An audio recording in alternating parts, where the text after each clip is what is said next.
What's up, guys? Evil here. Hey, just chilling here in the shop, watching a little bit of Sakura 310 here on the Chromecast. Pretty awesome setup. This cat does some really nice scale videos if you guys haven't checked him out. This is a long-awaited drift car update video. So I'm gonna do just I'm gonna be doing a bit of a update on the Sakura.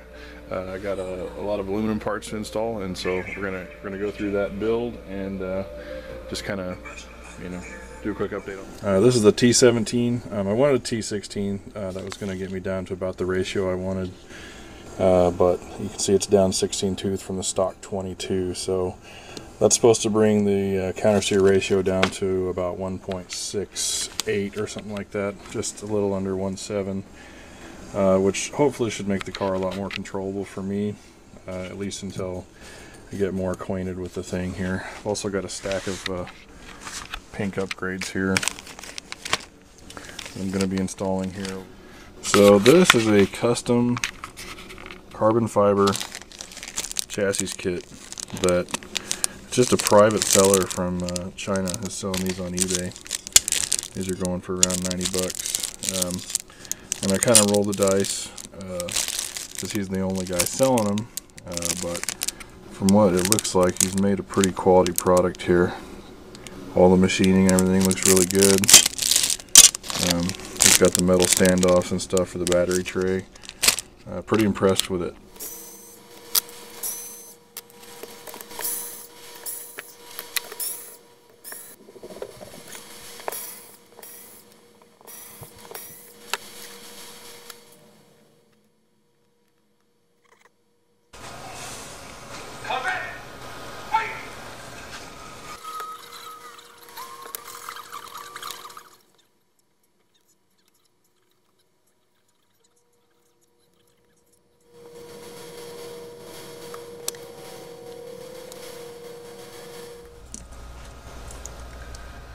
Alright, front bulkhead's on.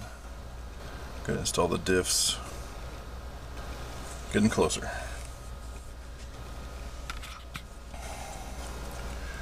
Alright, got the steering rack in there. Just need to run this belt to the back, do the upper bulkhead and shock mount, throw the electronics in. Alright, so I got the front bulkhead installed. I ran into some issues.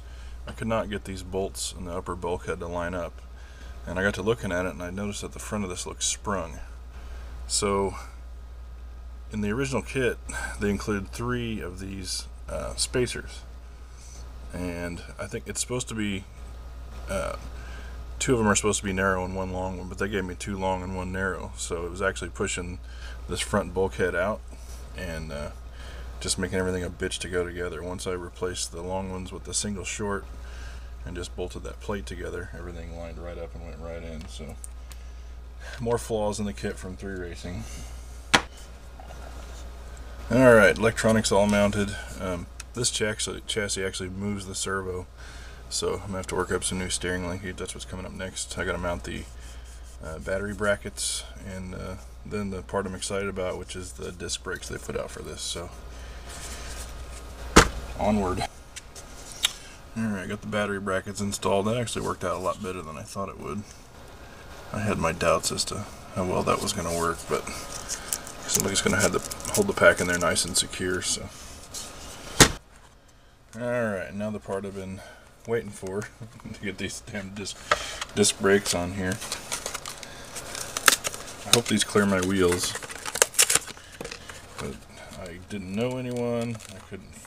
And there's almost no information about these out there, so all I had to do was just order them and see what happens. Looks like they replaced the hexes, which will be nice. It's kind of cool. They add a little bit of scale detail. I don't know if that's focused or not, but and for some unknown reason, the hardware for these is Phillips head. entire car's hex. But these are Phillips. And there it is mounted. Looks pretty sharp. Ooh, and it clears the wheel. I'm excited. That look nice. Alright, and here's the chassis all finished up. A couple changes you'll notice. I moved over to HPI Super Drifts. I'm just trying those out with different CS ratios to see how balanced the car is going to be. All that fun stuff.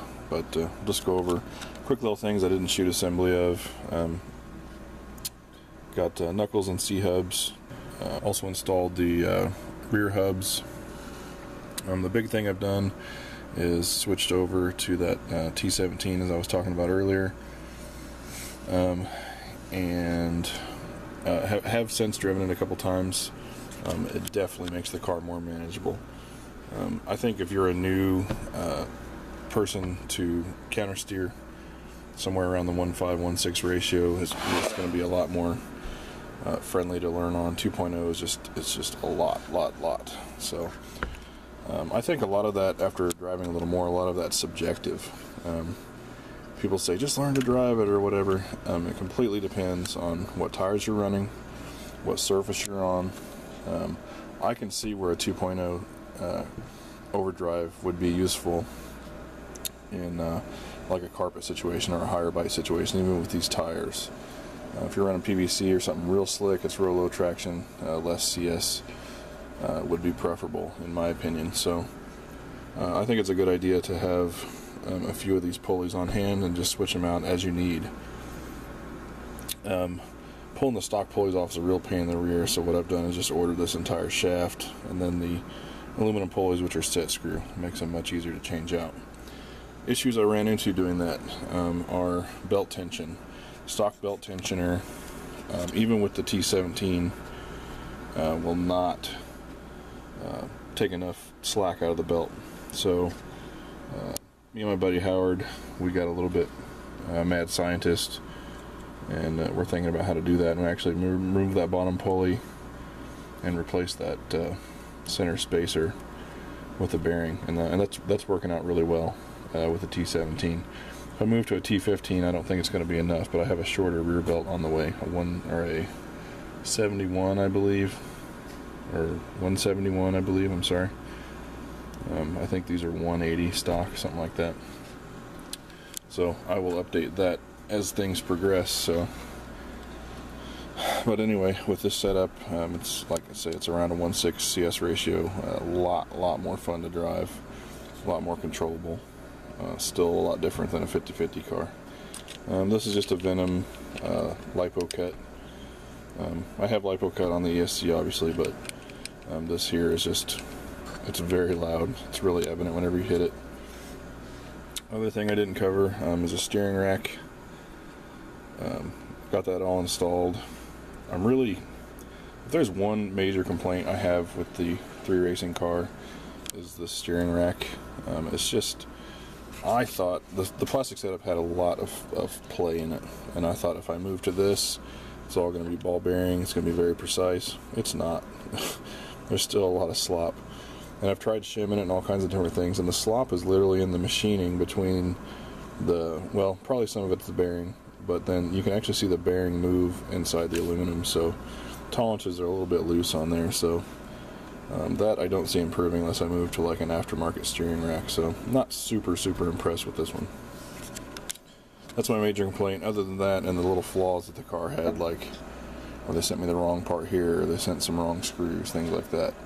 So it's not a 100% perfect car. Other little things to someone who might be buying, you can see this has an aluminum rear spool. Later versions of this car do not have an aluminum rear spool.